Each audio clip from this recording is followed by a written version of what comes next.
श्री दुर्गाये नमः। श्री दुर्गाष्टोत्तरशतनामस्तोत्रम्। शतनाम प्रवक्ष्यामि शृणुष्व कमलानने। यस्य प्रसादमात्रेण दुर्गा प्रीता भवेत् सती। सती साध्वी भवप्रीता भवानी भवमोचिनी। आर्या दुर्गा जया चाद्या त्रिनेत्रा शूलधारिणी।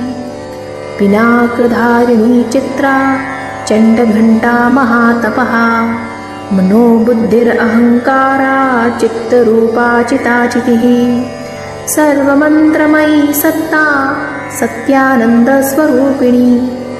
अनन्ता भावनी भाव्या भव्या भव्या सदा गतिः। शाम्भवी देवमाता च चिन्तारत्नप्रिया सदा। सर्वविद्या दक्षकन्या दक्षयज्ञविनाशिनी। अपर्णानेकवर्णा च पाटला पाटलावती। पट्टाम्बरपरिधाना कलमञ्जीररञ्जनी। अमेयविक्रमा क्रूरा सुन्दरी सुरसुन्दरी। वनदुर्गा च मातङ्गी मतङ्गमुनिपूजिता। ब्राह्मी माहेश्वरी चैन्द्री कौमारी वैष्णवी तथा। चामुण्डा चैव वाराही लक्ष्मीश्च पुरुषाकृतिः। विमलोत्कर्षणिः ज्ञाना क्रिया नित्या च बुद्धिदा। बहुला बहुलप्रेमा सर्ववाहनवाहना। निशुम्भशुम्भहननी महिषासुरमर्दिनी। मधुकेटवहन्त्री च चण्डमुण्डविनाशिनी।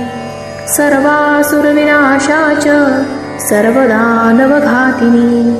सर्वशास्त्रमयी सत्या सर्वास्त्रधारिणी तथा। अनेकशस्त्रहस्ता च अनेकास्त्रस्य धारिणी। कुमारी चैककन्या च कैशोरी युवती यतिः। अप्रौढा चैव प्रौढा च वृद्धमाता बलप्रदा। महोदरी मुक्तकेशी घोररूपा महाबला। अग्निज्वाला रौद्रमुखी कालरात्रिस्तपस्विनी। नारायणी भद्रकाली विष्णुमाया जलोदरी। शिवदूती कराली च अनन्ता परमेश्वरी।